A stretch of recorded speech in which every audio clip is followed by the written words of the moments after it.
Good afternoon, guys. Brian here with VetteSource, taking care of a few things on our 91 Salvage parts car Corvette. Today, what I'm going to do for you is show the removal of this front bumper assembly on the car. This would be this entire assembly from here all the way across over to this side in one piece. What we're going to do is take this apart in one piece, get this off the car, then I'm going to disassemble it individually to remove some of the individual parts from inside, like the fog lamps and the side markers and things like that, because it's an actual whole sub-assembly of the car. But as complex as it may look, it's actually not attached to the front end of the car with terribly a whole lot of bolts. There's probably about less than 10 bolts on either side to get to, so that whole assembly will come out, and then the whole piece will come apart. What I'm going to do real quick is show you quickly. You've got your inner fender wells here that are attached, fiberglass that are attached to here. All these are going to stay together. Primarily what we're going to be working on is 1, 2, 3, 4, 5. Actually, not those two. I'm going to leave those on. So 1, 2, 3, 4, 5. I've got 6 and 7 here. I've got 8, 9. There's one hidden underneath here that you can't really see. And then down here, we've got 2 more right there in the front. And that whole assembly will actually come off when I take care of those 10 bolts on either side. So I'm gonna get a little more set up here, get my tools ready, and I'll be back in a minute to show you how this comes apart. And then we've got the whole front section of the car basically removed. So hang tight, I'll be right back.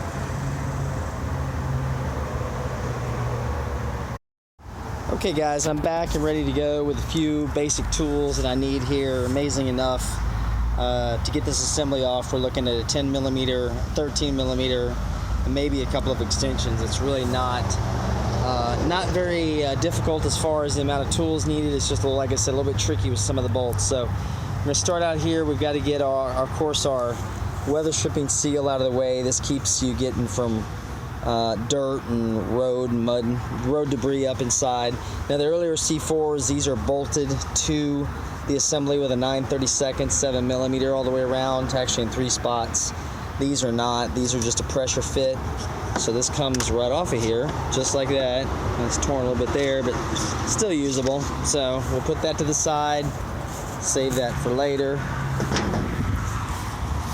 And then we'll come in here, we're gonna go ahead and what I'm gonna do is I'm gonna work with my 10mm first. We're gonna go top, rear on both sides and then work our way towards the front. We're gonna save those bolts there that we were talking about that actually bolt the impact bar to the frame for last.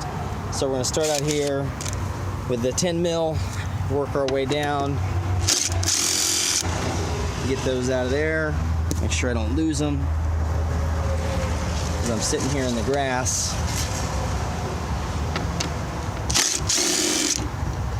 Got those there. And those will come right off. You can see that starting to come loose already from this middle section. And then your rear sections. There's actually 3 pieces that make up this front end assembly here. You got that one there. And got that one there. So that takes care of everything in that portion there. You can see that's loose now. What I'm going to do real quick is move on to, can't really fit my tool in here, so I'm going to manually take these off real quick. This is an inner support that gives it a little extra rigidity there, so that it will come out. Of course, somebody put a grounding strap there, which doesn't belong. I'm going to get that out of there. I may be able to fit my tool in there. Let me see. It's just because of the angle. Yeah, the angle's not going to let me get that in there. So we're going to get that off of there real quick.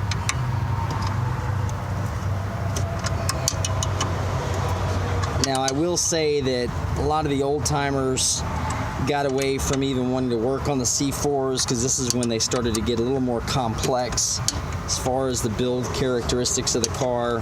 What they were doing was stiffening the cars up, making them more survivable in crashes, but at the same time, they were still using a lot of the old hardware. The material science was not what it is now. course, now we basically use plastic fasteners for everything, which I don't like either. So, you know, if you look at C4s in and of themselves, I'll find that later since that fell, they're kind of built like a tank. They're pretty strong, and the bolts are in like that right there. Let me get my tool. Let me see. See if I can get the head of that. Yeah. All right, that one's out. So those are the two that I have that I need on this side are done. I'll find that other one here in just a few minutes. Well, let's work on this other side. We'll get the other side loose, and then we've got all that done, and we can start working our way forward. So this one is off. That one's trash, no good, so we'll throw that away. Get our bolts out here.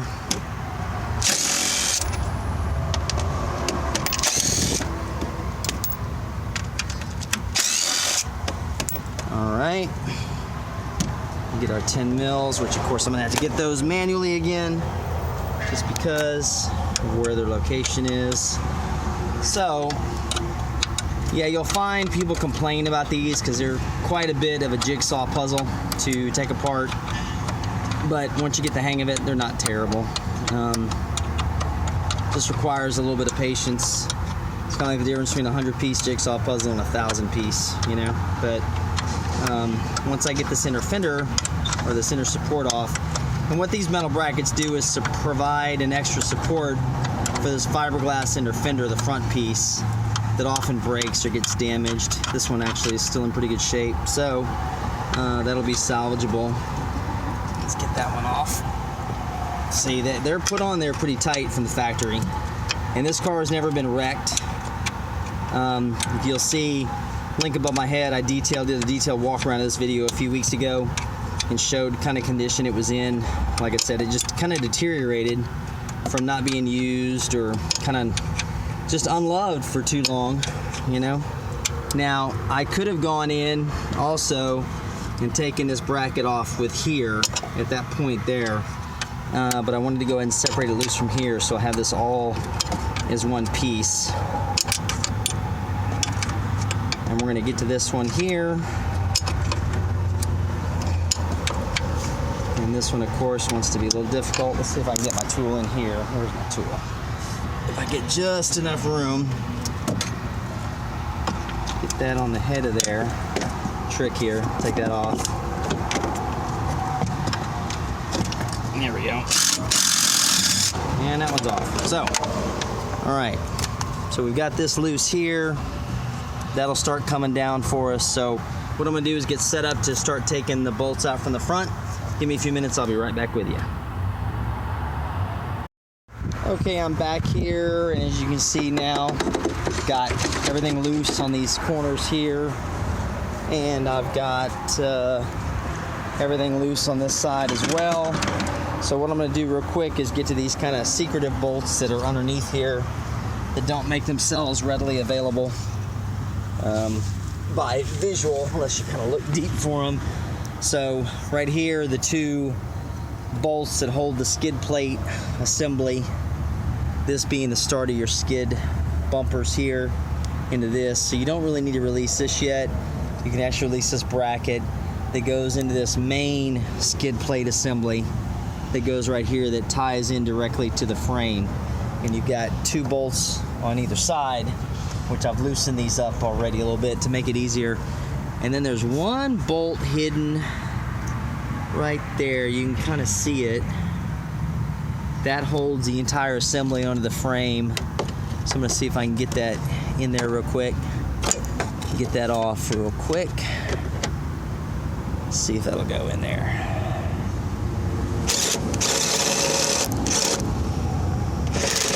There we go, that one's out.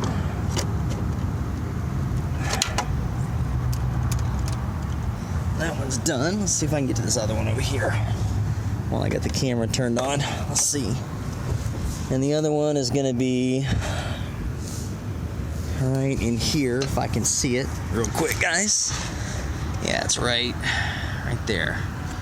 So, let me get my tool positioned in the correct manner. And of course, one-handed is always fun. There we go. Got that one out. All right. That one's taken loose. So what we're gonna do is get these bolts out of here real quick. Like I said, I pre-loosened these just so I could get those out of there.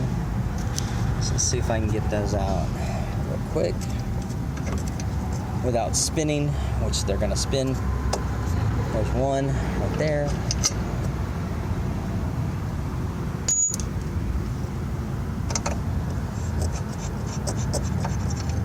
There's two. As I drop the phone. Here is my third one here.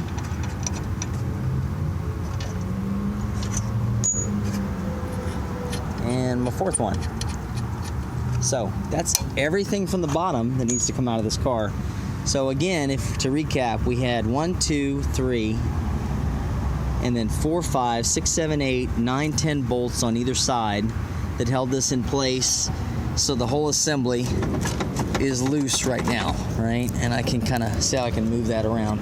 So I'm gonna get back up top and I'm gonna work on those for other frame bolts. Let me show you what I'm talking about real quick. These are a little bit challenging. Ones on top aren't bad, but the ones on the bottom side tie in there. So this is our frame tie bar here, and this is our inner impact bar structure. There's that upper bolt we're talking about. And then the other one is right, let's see if I can visualize this on the camera. It's right down here. So I'm gonna take a few things out of the way so I can get to it. And then I'll show you guys once we get it off of there. It's right there where my finger is. So I'll be right back. Let me get set up for this and I'll show you guys how we get those out of there. Hang tight. All right, back under the car again. I actually forgot as I was detailing this that these bottom two bolts on the frame rail are easier to visualize and to get to if you're underneath the car versus being on top. So that's that one bottom tie bar bolt, and the other one, if we can see it, is right in there behind this harness here. There it is, see, right there. So I'm gonna get these loosened up real quick and I'll be right back, and then I'll show you guys. You can see even here, that's where the bumper shims are as they shim the front end to the tie plate to make sure everything's square and tight. So let me get these started loosening these up, and I'll be back in a second. Okay, I finished up with our bolts here, getting these loose. So I'll show you real quick those 4 bolts. Of course, on this one, they did not want to come out as easily as they should have, but that's par for the course when you're working with a 30-year-old car, guys. Just kind of comes with the territory. So we've got, oh, that one just fell out on top of my camera, so I had that one loose enough. And there's our other one loose right here. Take that off. And you can see these are kind of a nut with the washer built into them. Kind of a cool design, but they're made so that they're supposed to be easier to take off. But as they get old, sometimes they freeze up. That's just nature of the beast. So let me throw these here. Got this here, and what you can see is if I got these loose and I pull forward, see how I can get to everything. Now right here, these are your shims. See if they'll show up on the camera here. These are the shims that go in there. They shim the front bumper to the rest of the assembly. Those are there. And then, since this car will not be going together again, we don't need the shims in there. I'm just gonna leave those on there for now, since I don't really want to come off. So we'll make sure our electrical connections are disconnected here on this piece. This will be to your headlights. This will be to your side markers. Turn signal. This is actually a cornering lamp right here.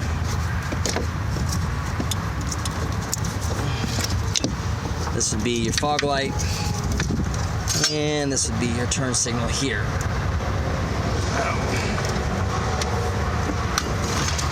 Okay. Those are out. And I need to take a little bit of a couple of captive brackets off here, guys, real quick. Just bear with me for a second as we get that off of there. So that comes out. And of course, if it seems like I'm not being gentle, it's just because, again, the car's not going back together, so we don't need to worry about some of this stuff. And then this one here can come off of there. So our harness is here attached to the frame still. On the other side, we want to do the same thing. We need to release this one here.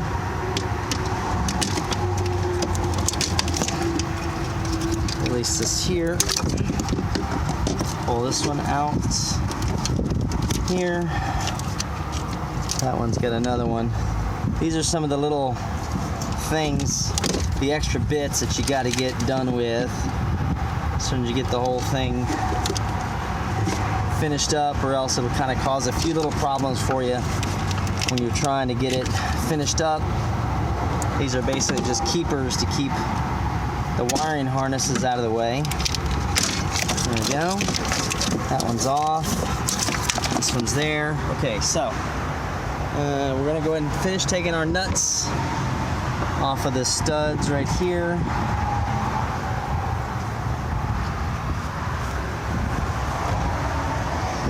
There's one more right here. And if I did this correctly, this thing should pull right off for me. So let's see what we got. There's one side, there's the other, and there it is, my friends. There is the front bumper removed, front bumper assembly removed from the Corvette. Of course, that's just water coming in there. Forgot this one bit has to come out here. Yeah, let's see. Okay.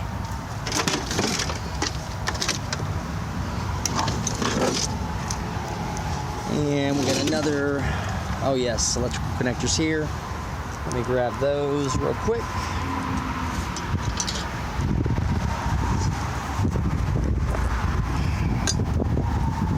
This is your headlight module right here. This is what controls your headlights. So if you got a headlight that doesn't want to activate, this could very well be your problem. And then we'd get this one off.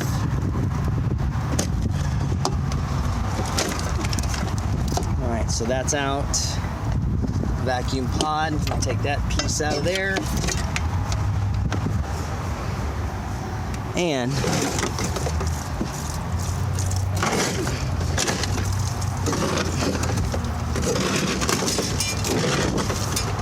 all right, there's the entire front end assembly on a Corvette removed for the C4s. You can kind of see it a little bit more clearly here. These are those studs we were working with there. Bolts here tying into the frame. These are the two that we're tying into the front skid plate there. And of course under fenders. So what I'll do tomorrow for you guys is show you the actual disassembly of this front piece. This is a bigger sub-assembly, so tomorrow I'll take it down, take all these bolts out, show you how that all works, and we'll get caught up there. And then the day after, what I'll probably do is work on the rear bumper assembly, just so you can see too, kind of take a look at it. This is your tie bar on these Corvettes. This is where your frame rail comes in right here. And remember, if you've seen some of my previous videos where I've talked about the frame assemblies and the evolution of the frames on the Corvettes, you can look at the link above my head. These are a really stout frame on the C4s. It takes a high speed impact to mess them up, because there's a lot of material here to work with, and it is spot welded in quite a few spots. So it's an interesting thing if you're into that kind of mechanical stuff. But I will catch up with you guys tomorrow. I want to thank you for watching all the way to the end. If you did, make sure you comment or like if you got something to add to our discussion here. And if you got anything else, other ideas of things you'd like to see me do on some of these Corvettes, just let me know. I'll talk to you guys tomorrow. Thanks again.